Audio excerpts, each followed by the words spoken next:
from Mark 15 on page 1651 if you want to follow along in your pew Bible. Avec les pleurs.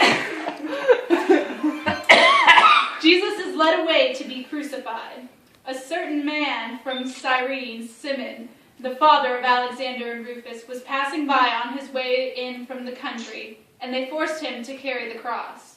They brought Jesus to the place called Golgotha, which means the place of the skull. Then they offered him wine mixed with myrrh, but he did not take it. And they crucified him. Dividing up his clothes, they cast lots to see what each would get. Jesus is placed on the cross. It was the 3rd hour when they crucified him. The written notice of the charge against him read, "The King of the Jews." They crucified 2 robbers with him, one on his right and one on his left. Those who passed by hurled insults at him, shaking their heads and saying, "So, you who are going to destroy the temple and build it in 3 days, come down from the cross and save yourself." In the same way, the chief priests and the teachers of the law mocked him among themselves. "He saved others," they said, "but he can't save himself. Let this Christ, this King of Israel, come down now from the cross, that we may see and believe." Those crucified with him also heaped insults on him. Jesus dies on the cross. At the 6th hour, darkness came over the whole land until the 9th hour.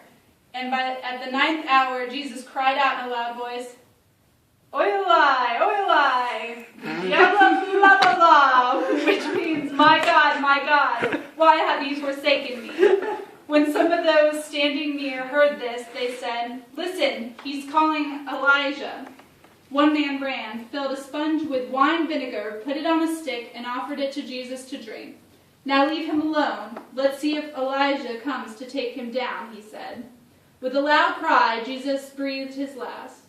The curtain of the temple was torn in two from top to bottom, and when the centurion who stood there in front of Jesus heard his cry and saw how he died, he said, "Surely this man was the Son of God."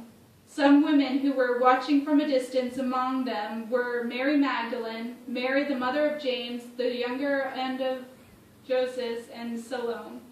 In Galilee, these women had followed him and cared for his needs. Many other women who had come up with him to Jerusalem were also there. Jesus is laid in the tomb. It was preparation day, that is, the day before the Sabbath. So as evening approached, Joseph of Arimathea, a prominent member of the council, who was himself waiting to the kingdom of God, went boldly to Pilate and asked for Jesus' body. Pilate was surprised to hear that he was already dead. Summoning the centurion, he asked him if Jesus had already died. When he learned from the centurion that it was so, he gave the body to Joseph. So Joseph bought some linen cloth, took down the body, wrapped it in linen, and placed it in a tomb. Cut out of the rock, then he rolled a stone against the entrance of the tomb. Mary Magdalene and Mary, the mother of Joseph, saw where he was laid. Jesus rises from the dead. When the Sabbath was over, Mary Magdalene, Mary, the mother of James, and Salome bought spices so that they may go to anoint Jesus' body. Very early in the first day of the week, just after sunrise, they were on their way to the tomb, and they asked each other, "Who will roll the stone away from the entrance of the tomb?"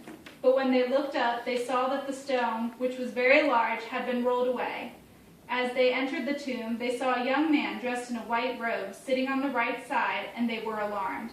"Don't be alarmed," he said. "You are looking for Jesus the Nazarene, who was crucified. He has risen. He is not here. See the place where they laid him. But go, tell his disciples and Peter, he is going ahead of you into Galilee. There you will see him, just as he told you." Trembling and bewildered, the women went out and fled from the tomb. They said nothing to anyone because they were afraid.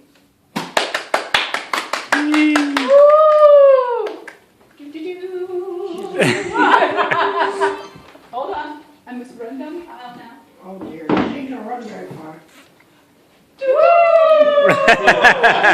But you gotta get your act together. It's Galilee. Not Galilee. Whatever. Galilee. Very well done. All right.